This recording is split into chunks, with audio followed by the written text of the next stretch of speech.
حدثنا يوسف بن موسى حدثنا أبو أسامة حدثنا عبيد الله بن عمر عن نافع عن ابن عمر قال: كانت امرأة لعمر تشهد صلاة الصبح والعشاء في الجماعة في المسجد، فقيل لها: لم تخرجين وقد تعلمين أن عمر يكره ذلك ويغار؟ قالت: وما يمنعه أن ينهاني؟ قال: يمنعه قول رسول الله صلى الله عليه وسلم: لا تمنعوا إماء الله مساجد الله।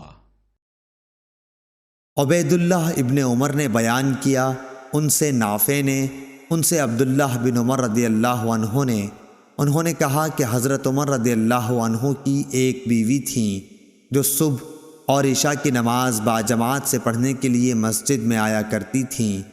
उनसे कहा गया कि बावजूद इस इल्म के कि हज़रत उमर रदियल्लाहु अन्हु इस बात को मकरूह जानते हैं और वो गैरत महसूस करते हैं, फिर आप मस्जिद में क्यों जाती हैं? इस पर उन्होंने जवाब दिया कि फिर वो मना क्यों नहीं कर देते।